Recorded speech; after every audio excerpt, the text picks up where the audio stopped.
Hi అండి, welcome to our channel Bhimavaram రుచులు.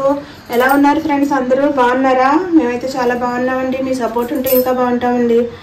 ఈరోజు రెసిపీ అండి, చికెన్ తవా ఫ్రై చేస్తున్నానండి. చాలా ఈజీగా సింపుల్గా చేసుకోవచ్చండి. ఎవరైనా బ్యాచిలర్ అయినా కూడా చాలా ఈజీగా చేసుకోవచ్చు. చూసారా, ఈ మోస్తరుగా ఇలా కోసుకోవాలి, లావుగా కాకుండా. ఈ చికెన్ని మనం మ్యారినేట్ చేసుకుందాం. మ్యారినేట్ చేసుకునే ముందు కొత్తగా మా ఛానల్ని ఎవరైనా చూస్తుంటే సబ్స్క్రైబ్ చేసుకోండి. రండి రెసిపీలోకి వెళ్ళిపోదాం. ఇలాగండి, ఇది 1/2 kg అండి. బోన్తోనే తీసుకోవచ్చు, బోన్లెస్ అయినా తీసుకోవచ్చు, ఎలాగైనా పర్లేదు. తవా ఫ్రైకి బాగుంటుంది. ఇలా మాత్రం సన్నగా ఉండాలి పీస్ అయితే. ఇప్పుడు దీంట్లో వేసుకున్నామండి మసాలాలు. కొద్దిగా ఉంటే కొద్దిగా వేయాలండి. అల్లం వెల్లుల్లి పేస్ట్ అనమాట, ఎక్కువ వేయకూడదు అండి. రుచికి సరిపడ్డ సాల్ట్, చిటికెడు పసుపు, కారం అండి, మీ స్పైసీకి తగ్గట్టు కారం, కొద్దిగా గరం మసాలా. ఇదిగోండి ఒక నిమ్మకాయ అనమాట. నిమ్మకాయ కాయకాయ వేసేసుకోవాలండి. 1/2 kgకి అయితే కాయ పడుతుంది. ఇప్పుడు దీంట్లో గింజలు ఉంటే తీసేసుకోవాలి. తక్కువ ఆయిల్తో తక్కువ మసాలాలతో చేసుకునే రెసిపీ అండి ఇది. చాలా బాగుంటుంది. మీరు ఒకసారి ట్రై చేయండి. ఇంకా మనం కలర్ ఏమి వేసుకోవద్దు, మామూలుగా ఒరిజినల్గా చేసుకుంటున్నాం కదా ఇంట్లోనే. మనం మసాలాలు బయట ఎవరికన్నా పెళ్ళిళ్ళు అయినా ఎక్కడైనా సరే కలర్ వేస్తారు. ఇంక నేనైతే కలర్ ఏమి వేయనండి. ఇలాగ మామూలుగానే చేసి చూపిస్తాను మీకు. మసాలు చేశానండి. పప్పుచారు కాసుకున్నప్పుడు, ఒకటి రసం పెట్టుకున్నప్పుడు ఇలా చేసుకుంటే సింపుల్గా మనం కడుపు నిండా భోజనం చేయొచ్చు. ఇది చాలా బాగుంటుందండి రెసిపీ. నేను ఎక్కువసార్లు ఇంట్లో ట్రై చేసి నాకు నచ్చితేనే వీడియో తీస్తానండి ఎప్పుడైనా సరే. చూడండి, ఇలాగా ముక్కకి పట్టిలాగా బాగా కలుపుకోవాలి. ఉప్పు అవి సమానంగా ఉండాలండి. ఇప్పుడు ఆయిల్ అవి ఏమి వేయకూడదు. చూడండి, మ్యాగ్నేట్ అయిపోయింది. ఇంకేమీ అవసరం లేదండి. ఒక అరగంట సేపు మనం డీప్లో పెట్టుకోవాలి. ఇది మనం ఫ్రై చేసుకోవడానికి ఒక 10 నిమిషాల ముందు తీసి ఫ్రై చేసుకోవచ్చు. ఫ్రై చేసే టైంలో మళ్ళీ చూపిస్తానండి. గంట పెట్టానండి డీప్ ఫ్రిడ్జ్లో. బయటికి తీసుకొచ్చాను ఇప్పుడు ఫ్రై చేద్దామని చెప్పేసి. ఇది బాగా మ్యాగ్నేట్ అయింది. ఒకసారి కలుపుకుందాం. మళ్ళీ ఇది కలుపుకొని ఉప్పు అయ్యి చూసుకుందాం.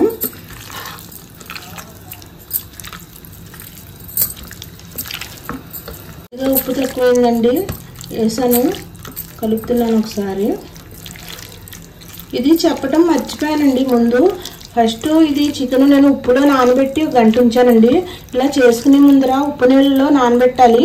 ఇలా కోసి ఉప్పు నీళ్ళలో నానబెడితే చాలా స్మూత్గా వస్తుందండి ఫ్రై అయ్యాక. ఇది కొద్దిగా బటర్ అయితే వేస్తున్నాను.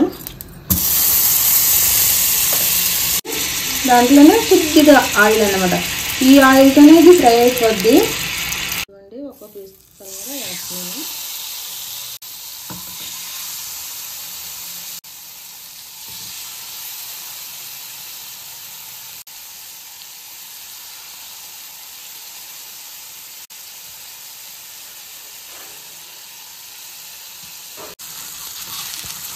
ఇది ఒక పక్క ఫ్రై అయిందండి. ఇప్పుడు తిప్పుతున్నాను. ఇది చూసారా,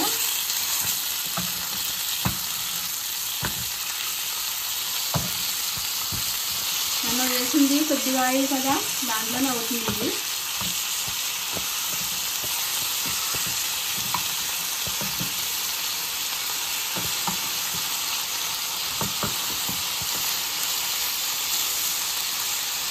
చూడండి, పచ్చిమిర్చి అంటే 2 పచ్చిమిర్చి సన్నగా కోసాను. ఇప్పుడు దీనిలో వేసుకుందాం.